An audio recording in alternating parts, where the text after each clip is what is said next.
প্রলয়ের তুফান, আসছে তুফান, থামাও এ তুফান। এই তুফানকে থামায় কার বাবার সাধ্যি? সত্যি নেই। যেই হুকটা তৈরি করেছে না, এটা নিয়ে আপনি দেখুন কয়েক ঘন্টার মধ্যে রিলের বন্যা বইবে ইউটিউব, ফেসবুক কিংবা ইনস্টা, স্পেশালি ফেসবুক এবং ফেসবুক শর্টস বা ফেসবুকের রিল এবং ইউটিউব শর্টসগুলোতে ওই ক্যাচ বা ওই ক্যাচি লাইন, যেটা আমি উড়াধরার ক্ষেত্রেও বলছিলাম।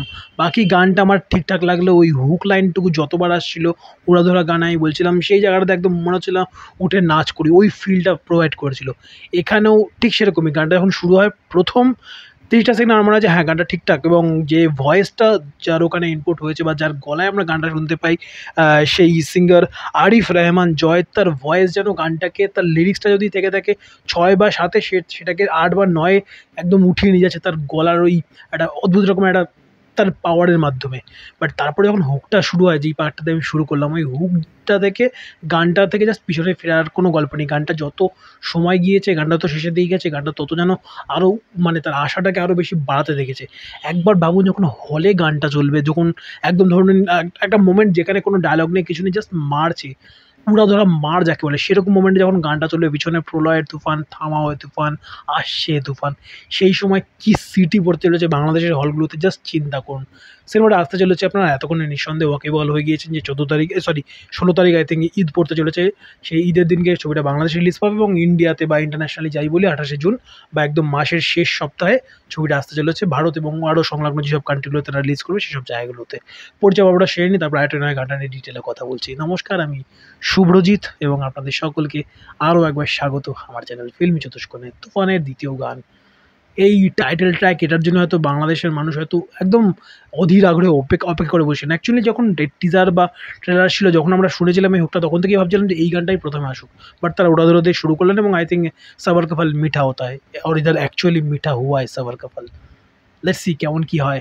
তবে একটা কথা এখানে আমি বলতে চাই, আজ থেকে 1 বছর আগে বা ওই 1 বছর আর 2-3 মাস আগে যদি ফিরে যাই, গত বছর যখন প্রিয়তমা এবং যখন সুড়ঙ্গ ক্ল্যাশ করে, প্রচুর, একদিকে যেরকম রাফি এবং অবশ্যই ওদিকে আফরান নিশো ফ্যান ছিলেন এবং আরেকদিকে শাকিব খানের ফ্যান, একে অপরের দিকে কাদা ছোড়াছুড়ি, গালাগালি, খিস্তাখিস্তি কী না করে বেরিয়েছেন। তারপর 1 বছর বাদে এসে যখন দেখি যে সেই ডাইরেক্টরের হাত ধরেই শাকিব খান তার জীবনের, আই থিঙ্ক তার কেরিয়ারের, প্রবাবলি যদি খুব ভুল না হয়ে থাকে, এটা হয়তো শাকিব খানের ফ্যানরা হয়তো বলবেন, এরকমভাবে শাকিব খানকে প্রেজেন্ট কোনো ডাইরেক্টর করতে পারেননি। প্রিয়তমা শেষ 30টা মিনিট বা ওই বৃদ্ধ লুকটা মানলাম, বাট সেটা ছাড়া সারা সিনেমা কিন্তু সেই মানের নয়। বাট এখানে আমাদের এই জায়গাটা থেকে, ইভেন যখন প্রিয়তমা ফার্স্ট লুকটা আসে তখনও খিস্তি খেয়েছিল, ইন্ডিয়া থেকে ম্যাক্সিমাম রিভিউয়াররা খিস্তি করেছিল ওই 5 রিভারগুলো ছাড়া। বাট এখানে তুফানের এই মেটেরিয়ালগুলোতে বলুন তো কেউ ইন্ডিয়া থেকে ইভেন গালাগালি করেছে? আমার তো অ্যাটলিস্ট মনে পড়ে না। হ্যাঁ, উড়াধুরার ওই পার্টটা নিয়ে, ওই বসন্ত কোকিলার ওই পার্টটা নিয়ে কিছু কন্ট্রোভার্সি হয়েছে, বাট তারপরে তারাও রেকটিফাই করে নিয়েছে, তারা তাদের ভুল সম্বন্ধে, এবং তাদেরও অনেক কিছু সেসব ধামাচা পড়ে গেছে। বাট কেউ কিন্তু খারাপ বলেনি। কপি অ্যালিগেশন ওসব এক জিনিস, বাট খারাপ বলেনি।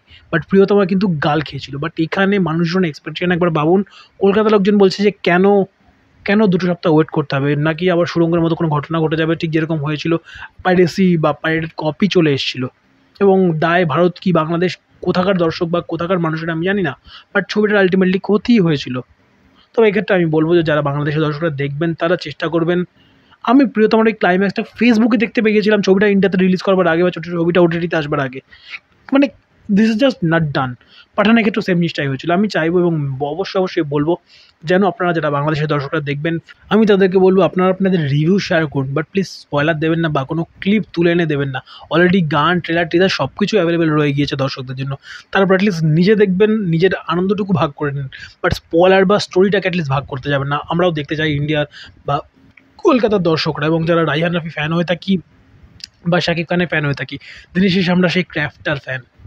যাও কেমন হয় ছবিটা সেদিকে দেখবার। বাট এবার গানের পার্টটা যেটুকু বললাম, গানটা যতই গিয়েছে ভালো লেগেছে। লেখনীটা খুব ভালো, এবং তার সঙ্গে যিনি গেয়েছেন সেটা যেন ওই লেখনীটাকে আরও 1 বা 2 লেভেলে ওপরে নিয়ে গেছেন, আরও একটা অনন্য মাত্রায় নিয়ে গেছেন। এবং গানটার র্যাপের পার্টটাও বেশ ভালো, এবং হুক পার্টটা নিয়ে আর কী বলি, সেটা দিতে শুরু করলাম। তারপর যদি আসি ভিডিওগ্রাফি পার্টে, আমার বেস্ট পার্ট লেগেছে, দেখুন একটা যেটা স্টার্টিংয়ের সিনটা, ওখানে আমাদের আবার প্রলয় শ্যুট হয়েছিল, আবার প্রলয়ের যেখানে ওই শাশ্বত চট্টোপাধ্যায়ের ওই অ্যাকশন সিনটা রয়েছে। তো এগুলো আমাদের কলকাতার দর্শকদের জন্য এই জায়গাটা বা ওই পার্টিকুলার প্লেসে প্রচুর আমরা সিনেমার পার্টটা দেখে নিচ্ছি, তো ওটা আমাদের জন্য নতুন নয়। বাট যেরকম প্রোডাকশন ডিজাইনে যেরকম কাজ হয়েছে, যেরকম শর্ট টেকিংগুলো হয়েছে, বা যেরকম কালার কারেকশনের কাজ বলি বা কালার গ্রেডিংয়ের কাজগুলো যদি বলি, ওভারঅল যদি বলি, লুক অ্যান্ড ফিল সেটা দুর্দান্ত প্রোভাইড করেছে। এবং আরও একটা দিক থেকে শাকিব খান যখন একটা জায়গাতেই মানে একজনকে মেরে তারপরে কাঁধ দাগে এরকম উঁচিয়ে ধরে এবং তার কলারটা উঠে এসে তার গায়ের উপরে পড়ে, ওই জায়গাটা তার সোয়াগটা দেখুন কীভাবে মেনটেন করে সোয়াগটা, কিংবা যেই থাম্বনেলটা তারা ইউজ করেছে গাড়ির উপরে বসা, যেটা ইভেন আমিও থাম্বনেলে পেনজি করে ইউজ করেছি, সেই পার্টটাতে তার সোয়াগটাকে দেখুন, চোখে মুখে, মানে একজন ভালো ডাইরেক্টর অনন্যা পান্ডের মতো অ্যাক্টরের কাছ থেকেও কাজ বের করে নিতে পারেন। তো শাকিব খান তো ভালো, খুব যে খারাপ অ্যাক্টর তা হয়তো শাকিব খানের অতি বড় হেটাররাও বলবেন না, প্রিয়তম মানুষ শেষ 30টা মিনিট দেখবার পরে। তো তার কাছ থেকে তার বেস্টটা বার করে আনছেন। আই হোপ এই ছবিটার সঙ্গে যেন কোনো কিছু খারাপ না হয়, ছবিটা আলটিমেটলি তার যে ডিউ ক্রেডিট সেটা যেন পায়। মানে অ্যাকচুয়ালি ফিঙ্গার্স ক্রস ছবিটার জন্য, দেখা যাক কেমন কী হয়। এর লেখনের দিক থেকে, এর কম্পোজিশনের দিক থেকে, এর স্পেশালি হুক টিউনটার জায়গা থেকে এবং ভিডিওগ্রাফি পার্ট সবাই মিলে আমার জন্য গানটা প্যাসা বসুল, অ্যাকচুয়ালি প্যাসা বসুল গান ছিল। এবং আরেকটা পার্ট যেটা মেনশন করবো, যেটা আমার ভালো লেগেছে, এটাতে একটা ভালোবেসে একটা ইন্ডিকেটিং একটা মন্টাজ তৈরি করতে পেরেছে।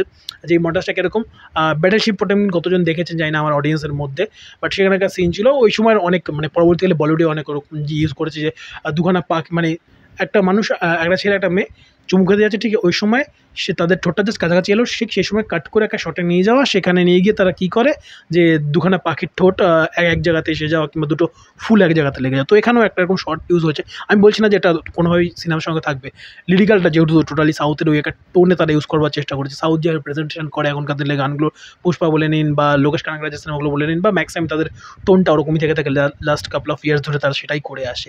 তো এখানে একটা শট রয়েছে, সামনে অনেকগুলো মানুষ একদম হাঁটু গেড়ে বসে রয়েছে, সেখানটাতে ওর হাতে একজন এনে হ্যামারটা দেয়, সেই হ্যামারটা দিয়ে মারতে যায়, ওই জায়গাটা দিয়ে কাট করে এবং তারপরে একটা ফ্রিজ ফ্রেম হয় একটা, সেখানে একটা অ্যানিমেশন একটা ওয়াইপারের মতো উঠে আসে, তারপরে দেখা যাচ্ছে একটা লোক পড়ে যাচ্ছে। বাট ওখানে ওই সিনটা অন্য একটা সিনের কন্টিনিউশন, বাট যেভাবে মন্টাজটাকে তৈরি করেছে ওই জায়গাটা আমার দেখতে বেশ ভালো লেগেছে।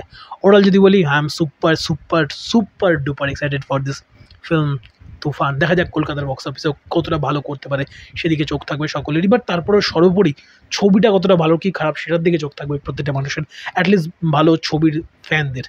তো এই ছিল আমার রিভিউ আর রিয়াকশন রিগার্ডিং দিস আসছে তুফান, প্রলয়ের তুফান, থামাও তুফান বা তুফানের টাইটেল ট্র্যাক। আপনাদের কেমন কি লেগেছে গানটা অবশ্যই অনেস্ট রিয়াকশন দিন। এবং জানি না বাকিদের কী এরকম কী লাগবে, আমার যেটা ভালো লেগেছে অনেস্টলি আপনাদের সঙ্গে জানানোর চেষ্টা করলাম। That's it from my side. যারা দেখলেন শেষ অবধি থ্যাংক ইউ সো মাচ ভিডিওটা দেখবার জন্য, এবং চ্যানেল ভিডিও প্রথমবারের জন্য দেখলে চ্যানেলটাকে সাবস্ক্রাইব করুন, পাশে থাকা নোটি বাটনটাতে অল নোটিফিকেশান অন করে চ্যানেলের সঙ্গে থাকতে ভুলবেন না। ভালো থাকুন, ভালো রাখুন এবং অবশ্যই ভালো ভালো কন্টেন্ট দেখতে থাকুন। Bye bye.